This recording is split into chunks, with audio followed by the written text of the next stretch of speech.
마태복음 7장 13절 14절 좁은 문으로 들어가라. 멸망으로 인도하는 문은 크고 그 길이 넓어 그리로 들어가는 자가 많고 생명으로 인도하는 문은 좁고 길이 협착하여 찾는 이가 적음이니라.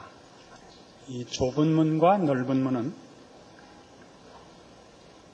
세상의 풍조에 휩쓸려가는 쉬운 길을 넓은 문이라 지금 표현하고 있고, 예수를 믿고 하나님의 사람으로 사는 진리와 생명과 영원으로 가는 길을 좁은 문으로 설명하고 있습니다. 그 가장 큰 이유는 이 복음서를 기록한 마태가 당시 유대인의 한 사람으로 그 시대의 흐름을 잘 알고 있기 때문에 이런 비유와 표현을 쓰게 됐고, 또 지난 2000년 동안 기독교 역사가 증언하는 대로 신앙생활을 해나가는 일에 세상이라는 큰 흐름은 언제나 큰 문과 큰 길로, 신앙생활을 하는 좁은 문과 좁은 길로 가는 데 비하여 하나의 큰 힘이고 세력이고, 상대적으로 신앙생활하는 것은 어렵다 하는 것을 우리에게 가르치고 있습니다. 이 문이 크고 그 길이 넓은 이 길, 이것은 죄인된 인간의 본성이요, 하나님을 외면하는 세상의 풍속입니다. 그 세상의 풍속과 그 흐름에 몸을 맡기고 사는 것은 쉽습니다. 특별히 선택을 하고 특별히 결정을 하고 할 일 없이 가만히 놔두면 우리는 세상의 흐름과 세상의 그 많은 세력, 동조자들 속에서 쉽게 휩쓸려 갈 수 있습니다. 그렇지 않고 좁은 길을 간다는데 신자된 자의 외로움이 있고 또는 어려움이 있고 그리고 그 특별한 자기 책임이 있습니다. 이미 이 마태복음 우리 5, 6, 7장에 걸쳐서 하는 산상설교에서도 6장에 이르러 너희 의를 사람에게 보이려고 사람 앞에서 행치 않도록 주의하라 하는 경고를 들었고, 그렇게 하는 자들이 많은 것과 그렇게 한 자들이 자기 상을 받는다라는 지적을 우리가 이미 공부해 왔습니다. 사람 앞에 인정받으려는 신앙행위는 모든 인간들이 종교라는 것을 동원해서도 결국은 사람 앞에 보상을 요구한다는 그 뿌리 깊은 죄의 본성을 잘 드러내고 있습니다. 오늘날 우리가 가지는 신앙의 원칙들이나 내용이나 그 소원들과 방향이 자기도 모르게 이 큰 우리를 휩쓸어 가려는 세상의 풍조에 떠밀려 갈 수 있다는 것을 늘 경계해야 되고, 이런 식으로 자신의 신앙을 점검할 줄 알아야 됩니다. 전에도 살펴본 바대로 마태복음 23장에 등장하는 서기관과 바리새인들을 향한 예수님의 꾸중, 화 있을진저 너희 서기관들과 바리새인들아 한 그 꾸중 중에 저들은 사람에게 보이려고 이런 종교적인 행위들을 한다 하는 지적이 그 가장 중요한 지적이었던 것을 기억해야 됩니다. 기독교 신앙이란 결국 하나님과 화목하는 것입니다. 하나님께 경배하는 것입니다. 하나님께 순종하는 것이죠. 그러나 이걸 잘못 쓰면 내가 어떻게 종교심이 있는 자인가, 어떻게 거룩한 자인가, 어떻게 고결한 자인가 라는 자기 증명으로, 치장으로 사람 앞에 인정받는 것으로 오용될 수 있습니다. 이 부분이야말로 우리가 우리의 신앙을 점검해야 되고, 그리고 언제나 세상이 우리를 넘어뜨리려는 거대한 풍조인 것을 기억해야 됩니다. 이런 식으로 얘기를 해봅시다. 오늘날 우리가 사는 이 시대, 우리 주변에도 기독교라는 신앙의 행위들은 여러 형태로 우리 옆에 자리하고 있습니다. 제일 흔한 형태는 이런 것 아닌가요? 무슨 성령 은사 운동 이런 것입니다. 또는 많은 사람들이 모여서 나라를 위한 기도를 한다든가 혹은 부흥을 위한 모임을 가지는 것 이런 것들입니다. 이런 큰 모임 또는 분명한 종교의 어떤 색채를 강조하는 신비롭고 초월적인 요구들 또는 증거와 행사들 이런 것들이죠. 이렇게 물어봐야 됩니다. 성령 충만을 왜 받으려고 그러는 겁니까? 성령 충만 은사 부흥 대집회 그래서 이렇게 길어졌죠. 그 목적은 다 이겁니다. 기쁘고 행복하고 만사형통하려고 합니다. 그러나 성경이 요구하는 신령함의 초점은 이런 기쁨도 아니고 만사형통도 아닙니다. 그건 언제나 죄로부터의 격리요 하나님께 자신을 붙들어 매는 거룩함의 소원입니다. 그러니까 신령한 체험, 신령한 은사. 그래서 내가 정말 기독교 신앙의 진수를 내 안에 갖고 있다라는 어떤 확인, 감격, 결단, 무슨 의욕 이런 것이 생기면 그는 죄와 싸워야 되는 것입니다. 모든 더러움과 헛된 세상의 것으로부터 자신을 격리시키고 하나님이 우리를 구원하신 의와 진리와 생명과 영혼을 준비하는 자로 서야 됩니다. 그렇지 않죠. 우리 어줍지 않은 무슨 이상한 기도원들이나 무슨 이상한 모임들을 보면 그 초월적인 어떤 사건들을 과시해서 어떻게 하자는 거예요? 봐라 말이지. 내가 센 사람이다 말이지. 이리 오라 말이지. 공짜로 해라 말이지. 원한다면 내고 가라 이거죠. 응? 자기 증명이죠. 난 다르다. 난 세다. 왜 병원에 갔다 돈 주느냐. 이리 와라 이거죠. 이런 것들 아닙니다. 거기에는 어떤 신령한 본질이 없습니다. 죄와 사망과 무지로부터의 격리가 없습니다. 하나님을 알고 나고 하나님께 자신을 붙들어 맨 자의 하나님의 형상을 닮은 거룩한 모습이 없습니다. 기고만장함이 있을 뿐입니다. 저는 이런 것도 그닥 환영하지 않는 겁니다. 구국 기도 성회 다 잠실로 모여라. 우리 이미 여기 사는데요. 뭘 또 모여요? 왜 모으는 거예요 도대체가? 왜 운동과 붐을 조장하는 거죠? 세를 과시하는 것 같아 보여서 그렇습니다. 그래서 반대합니다. 내가 이만한 세를 모았다. 내가 이만한 영향력이 있다. 이렇게 과시하고 싶은 겁니다. 사람이란 그런 존재입니다. 그렇게 모아서 힘을 합치고 하나님 앞에 자비를 구하고 은혜를 구하는 것이 아니라 이렇게 떠드는 거죠. 이만큼 모였다 이거죠. 물론 우리 예전에 빌리그레암 대전도 집회 같은 거 여의도에 모였습니다. 순수했죠. 많은 사람들이 예수 믿는 사람들의 많은 것과 그들이 조용히 묻혀 살았으나 이렇게 많다는 것을 확인했습니다. 그렇게 해야죠. 모여서 우리가 얼마나 큰 세력인가를 과시할 필요 없습니다. 우리는 이런 거 좋아합니다.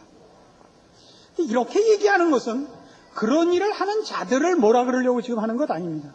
정당한 모임이 있죠. 성령운동이든 또는 무슨 부흥운동이든 이렇게 모을 수 있습니다. 문제는 그런데 조금 전에 제가 얘기한 바와 같이 세를 과시하고 그렇게 해서 사람 앞에서 자기의 위치를 확인하는 못난 생각이 개입될 수 있는 것 같이 우리 개인의 신앙 속에서도 동일한 원리가 적용되고 있는데 우리가 놓치고 있는 거 있습니다. 똑같은 원칙인데 똑같은 잘못인데 우리가 놓치고 있죠. 이런 것들이에요.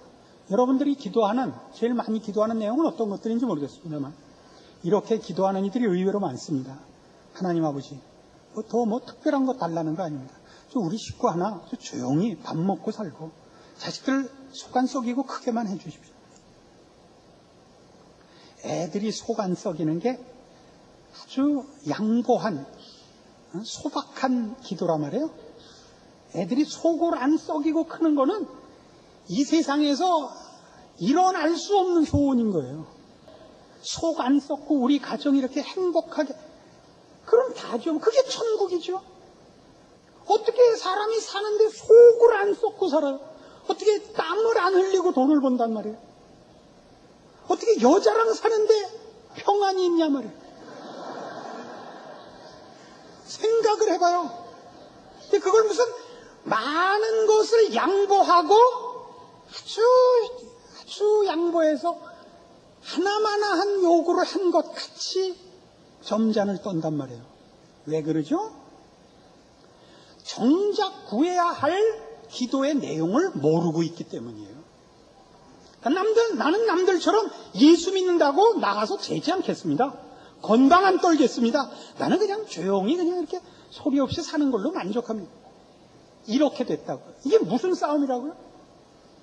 그 자랑하는 것과 동일한 원칙 속에서의 요구라니까요. 그래서는 안 되죠. 우리의 기도는 그것이면 안 됩니다.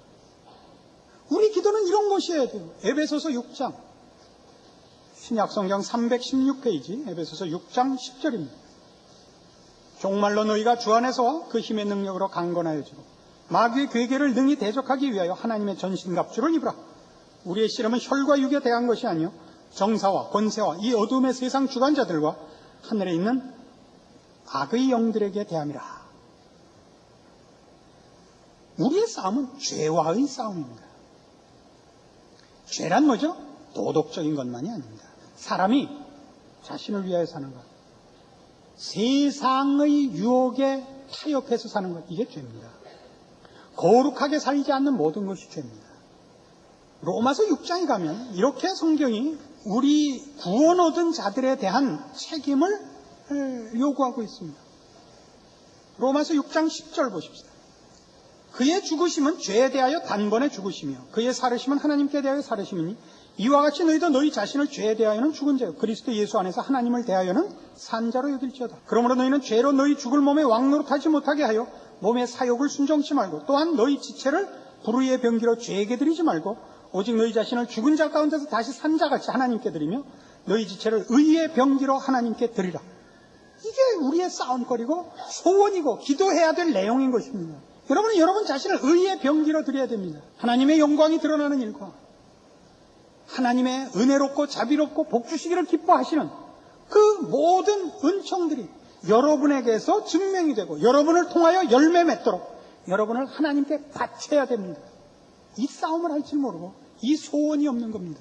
그래 놓고는 자기는 무슨 겸손을 다 하고 있고 자기는 무슨 욕심이 없는 자라는 등 그런 식으로 자신을 속이게 되는 것입니다. 고린도 후서 10장에 가보시죠.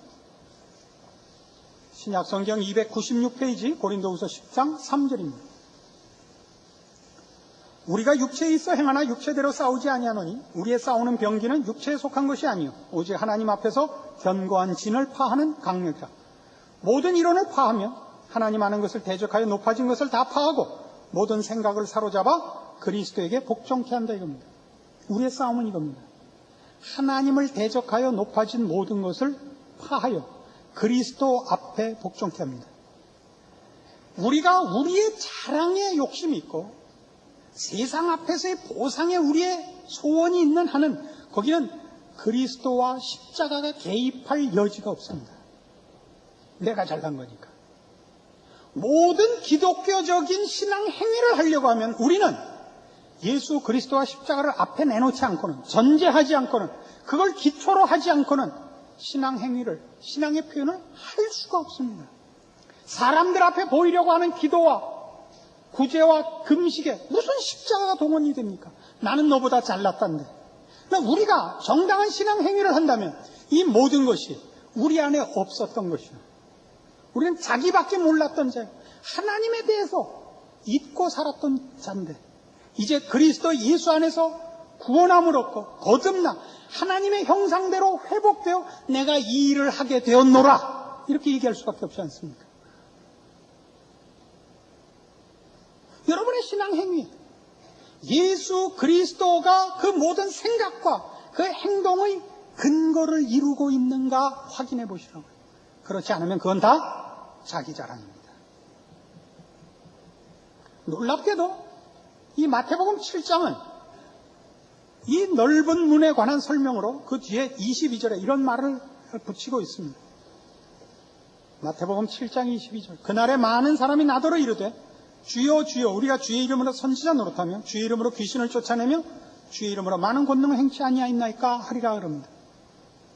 선지자 노릇, 귀신을 쫓아내는 이 놀라운 초월적인 역사, 많은 권능, 이런 것들이 그러니까 다 무엇 때문에 동원된 겁니까? 사람 앞에 보이려고 한 것이다 이겁니다. 왜요? 23절에 그때 내가 저희에게 밝히 말하되 내가 너희를 도무지 알지 못하니 불법을 행하는 자들아 내게서 떠나가라 하리라 라고 못 받고 있기 때문입니다. 종교적인 명분, 참 무서운 거죠. 종교적인 형태, 그게 전부 하나님을 위한 것은 아닙니다. 얼마든지 자기 치장으로 쓸 수 있습니다. 외국에 나가면요, 외국에 나가는 한국 사람들이 제일 먼저 만드는 게 교회입니다. 그 한국에서 본국에 있을 때 여러 교회 다닌 사람들이 오는데 그 사람들 중에 재밌는 현상이 하나 있어요. 자기네들끼리도 무슨 인류 교회가 있다고 생각하나 봐요. 난 어느 교회에 있다 왔어. 그럴 때는 마치 옛날에 좋은 인류 고등학교 나온 것 같이 이렇게 잘난 척하는 게 얼굴에 완연하게 나타납니다. 그 중에 한 교회가 이거예요. 난 남포교회 다녔었어요. 이겁니다. 좀 미치고 환장을 했어요. 그러니까 남포교회를 나왔는데 어쨌단 말이에요. 여러분 생각해 보세요. 내가 좋은 고등학교를 나왔다, 내가 좋은 대학을 나왔다 그러면 그 사람이 지금 훌륭해야 그 말이 맞는 거죠. 근데 그가 좋은 학교 나왔다는데 지금 그게 아니면 뭐라고 생각하겠어요? 보결생이구나. 안 그러겠어요? 남포교회를 나왔다는데 아주 꼴 보기가 싫어요. 그 남포교회 가서 뭘 하고 온 거예요? 목사님 훌륭하시다. 이거 확인하고 온 거 아니에요. 그건 꽝이라니까요. 나를 가르친 스승이 훌륭했다라고 얘기를 하려면 그 제자가 훌륭해야만 그건 말이 맞는 거라고요. 제자는 개차반인데 우리 선생님은 훌륭했다 그러면 말이 안 맞죠. 오늘 우리가 마찬가지입니다.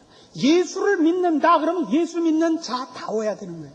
다른 무엇으로도 예수님이 누구신지, 예수 그리스도 안에서 우리를 부르신 하나님이 누구신지를 우리가 그를 닮지 않고 십자가 안에서 새로워지지 않고는 증명을 할 수도 없고 자랑을 할 수가 없는 것입니다. 그렇게는 뭐 고사하고 욕되게 하고 있는 것입니다. 이걸 놓치고 있죠. 고린도전서 4장에 가면 이 문제에 대해 아주 재밌는 바울의 고백이 나옵니다. 고린도전서 4장 1절 이하의 말씀을 봅니다. 사람이 마땅히 우리를 그리스도의 일꾼이요 하나님의 비밀을 맡은 자로 여길지어다. 그리고 맡은 자들에게 구할 것은 충성이니라. 너희에게나 다른 사람에게나 판단받는 것이 내게는 매우 작은 일이라. 나도 나를 판단치 아니하노니 내가 자책할 아무것도 깨닫지 못하나 그러나 이를 인하여 의롭다함을 얻지 못하노라. 다만 나를 판단하실 이는 주시니라. 그러므로 때가 이르기 전 곧 주께서 오시기까지 아무것도 판단치 말라. 그가 어두움에 감추인 것들을 드러내고 마음의 뜻을 나타내시리니 그때 각 사람에게 하나님께로부터 칭찬이 있으리라. 사도 바울은 성경에 기록된 어떤 사람보다도 훌륭한 사람입니다. 신구약을 통틀어서 제일 훌륭한 사람이 누구냐고 하면 바울일 수 있습니다. 그러나 이 바울을 고린도 교회에서는 바울이 고린도 교회를 세웠고 저들에게 복음을 전했음에도 불구하고 바울을 이상하게 얕잡아보고 의심까지 했습니다. 하나님의 종이 맞는가라고까지 의심을 했습니다. 왜냐하면 저들이 생각할 때는 온천하 만물을 지으신 하나님이 그의 종으로 바울을 보냈다면 그 높으신 이의 사신으로서의 어떤 나타나는 영광이 있어야 마땅하다고 생각한 겁니다. 뭐 뒤통수에 둥그런 고리가 생기거나 뭐 하다못해 천사들이 호위하거나 뭐 어떻게 뭐 가는 길에 뭐 꽃잎이라도 좀 떨어지거나 뭐 있어야 되는데 생긴 것도 아니올시다고 말도 또 더듬으시고 또 무슨 지병이 있어서 뭔지 정확히는 모르지만 간질이었을 것이라는 추측이 제일 강합니다. 이 휘가닥 디비져서 개거품이나 품고 그러니까 뭐 이게 무슨 앞뒤가 안 맞는다 이거죠. 거기에 바울의 대답을 잘 보십시오. 맡은 자들에게 구할 것은 충성이니라. 우리가 바울을 지금 높이 평가하는 것은 바울의 업적이 기록되어 있기 때문입니다. 여러 교회를 세우고 여러 교회에 보낸 편지들이 있어서 그렇습니다. 그러나 당시대에는 바울은 성공한 자로 평가받지 못했을 수 있습니다. 그가 많은 편지를 남긴 것은 그가 한 일이 모두 잘 안 돼서 편지가 남은 겁니다. 세우는 교회마다 잘 안 되고 하는 일마다 자꾸 안 돼서 계속 뒷일을 감당해야 됐기 때문에 편지를 보낼 수밖에 없었고, 혹시 베드로는 하는 일마다 잘 돼서 뒤에 뭐 글 쓸 필요가 없었을지 모릅니다. 우리가 좋아하는 것은 바울이 지금 우리에게 평가받고 있는 그 유명세일 것입니다. 그러니까 바울의 얘기는 뭐예요? 나도 나를 판단하지 않노라. 맡은 자에게 구할 것은 충성이니랍니다. 우리가 잘 아는 메가더 장군이 이런 유명한 말을 했습니다. 작전에 실패한 군인은 용서를 받아도 경계에 실패한 군인은 용서를 받지 못한다. 작전은 상대방이 나보다 또 머리를 써서 이길 수 있습니다. 경계란 열심만 내고 성실하기만 하면 되는 거죠. 째려보면 되는 거 아니에요. 두리번거리고. 맡은 것입니다, 이게. 하나님이 우리에게 뭘 맡길지 모릅니다. 한 나라를 맡길 수 있습니다. 그러나 대부분의 사람에게 그저 한 가정을 맡기고 있죠. 나라를 맡겨야만 나는 힘을 내겠다. 이건 말이 안 됩니다. 맡은 일을 하시라는 겁니다. 우리가 우리의 일을 정하지 않습니다. 하나님이 정해주셨죠. 감추인 일을 할 수 있습니다. 보잘것없는 일을 할 수 있습니다. 그러나 그게 센 거다 말입니다. 그래서 판단하지 말라는 겁니다. 언제까지? 예수님 오실 때까지. 예수님이 오셔서 그때 마지막 때, 그때 예수님께서 직접 평가하실 것이다 이겁니다. 우린 뭐 해요? 우린 이거 좋아하죠. 평가받는 거 좋아하죠. 아까도 얘기한 거 같이 세를 쌓고 부흥을 이루고 운동을 일으켜서 거기에 한몫하는 걸 좋아하고, 그런 시각에서 개인의 책임도 생각을 하니까 난 욕심내지 않겠습니다. 우리 가정이나 하나 세 끼 밥 먹고 행복하게 살게 해주십시오 라는 식의 본인 혼자서 겸손던 기도 제목들이 나오게 된단 말입니다. 이런 게 아니죠. 우리가 해야 될 싸움은 뭡니까? 하나님이 여러분에게 맡긴 일을 하셔야죠. 여러분 가정과 이 사회의 한 시민으로, 또 이웃으로 하나님의 사람다운 거룩과 죄와의 싸움과 하나님이 여러분에게 알게 하신 생명과 영혼을 지키는 자로서 존재하셔야 됩니다. 여러분이 버티고선 여러분 가정과 여러분 사회와 여러분 직장에서는 죄가 여러분을 통과 못하게 하셔야 되는 겁니다. 거기서 뒤로 돌아, 손 들어, 아무, 이걸 하셔야 되는 겁니다. 여러분이 있는 한 거기는 빛이 꺼지지 않아야 되고, 거기서는 생수가 솟아나야 되는 겁니다. 그걸 하나님이 대통령으로, 대법관으로 맡기는 것이 아니라 우리 각각 별 볼 일 없어 보이는 것 같은 형태로 이 세상 속에 이렇게 박아 놓으신 겁니다. 그 맡은 일에 충성하십시오. 우리 교회는 어떤 교회다, 우리 목사님 어떤, 이건 정말 의미가 없는 얘기라고요. 그것으로 여러분이 해야 할 일을 때우지 말라 말이죠. 제가 여러 번 얘기했습니다. 대통령이 예수 믿고 하나님 경외하게 해달라는 기도를 하지 말라니까. 왜 해요? 편안하게 살겠다는 거죠, 여러분은. 대통령한테 다 맡기고 여러분은 놀겠다는 거 아니에요. 이건 아주 나쁜 발상입니다. 물론 우리는 위정자와 나라를 위하여 기도해야 됩니다. 그러나 그 기도는 동시에 내가 맡은 일을 하겠다는 것을 근거로 해서만 성립하는 기도입니다. 하나님께서 우리 모두에게 예수 그리스도로 말미암는 하나님의 자녀된 복을 주셨습니다. 우리는 우리를 의의 병기로 하나님께 바칠 수 있고, 미혹받아 아직도 죄의 유혹에 빠져서 헤매고 있을 수 있습니다. 매일의 삶을 여러분 점검하셔야 됩니다. 그 나날을 거룩한 사람으로, 하나님의 사람으로 바쳐지기 위한 애씀과 연습과 깨어있음이 필요합니다. 이것이 좁은 길입니다. 이것이 좁은 문입니다. 옆에서 자꾸 놀리죠. 교회가 얼마나 컸다, 사람이 얼마나 모인다, 이건 아무 의미가 없는 거예요. 오늘날 한국교회 제일 횡행하고 있는 나쁜 말이 뭐냐? 성공입니다. 성공. 목사들에겐 목회의 성공은 없습니다. 충성이 있을 뿐입니다. 성도된 모든 하나님의 자녀들에게 성공은 없습니다. 충성이 있습니다. 하나님이 맡긴 일을 하십시오.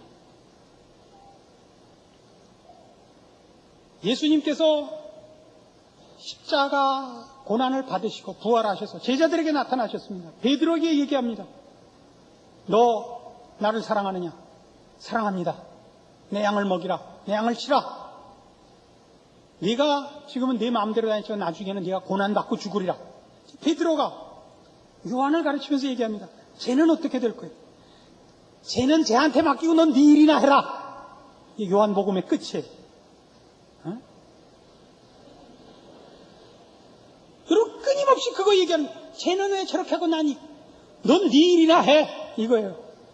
이 가장 중요한 신앙의 잊어서는 안 되는 명언이에요. 너나 잘해. 오늘 집에 가시거든 그렇게 써붙이세요. 너나 잘해. 요한계시록 23장 1절. 우리 모두가 하나님의 사람으로 서 있는 이 싸움을 할 때입니다. 한국교회는 운동 속에 파묻혔습니다. 전도, 선교, 부흥 하는 그 신나는 운동 속에 파묻혀서 개인의 책임, 개인의 작지만 대신할 수 없는 각자의 신앙의 책임의 자리를 놓치고 있습니다. 그래서 몰켜다니고 있는 것 같아요. 여러분의 신앙을 하나님 앞에서 점검하시고 여러분에게 맡긴 자리에서 하나님의 사람으로 충성하시고 승리하십시오. 각자 하나님으로부터의 상급과 칭찬과 기뻐하심이 있을 것입니다. 기도하십시다. 하나님 아버지 은혜를 감사합니다. 하나님 아버지 오늘날 우리를 유혹하고 우리를 떠밀고 우리의 자리를 벗어나게 하는 모든 세상의 헛된 칭찬과 박수와 시험에 대하여 말씀으로 경고하심을 받았습니다. 이제 우리가 해야 할 일은 우리의 자리로 돌아오는 것입니다. 예수를 믿는 사람으로 하나님을 경외하고 사랑하고 순종하는 자로 자기 자리를 지키는 일만 남았습니다. 이 일에 우리로 신앙의 분별과 강한 믿음으로의 인내와 충성과 순종이 있게 하사 우리 주님 다시 오시는 그날까지 내 자리를 지키고 그 자리에서 주의 영광을 드러내는 참다운 믿음의 승리를 할 수 있도록 지켜주시옵소서. 예수님 이름으로 기도합니다. 아멘. 지금은 우리 주 예수 그리스도의 은혜와 하나님 아버지의 극진하신 사랑과 성령님의 교통하심이 빛과 소금된 자신의 책임을 주 안에서 순종과 충성과 인내로 마음에 다짐하고 돌아가는 심령들 위해 영원토록 함께 있을지어다. 아멘.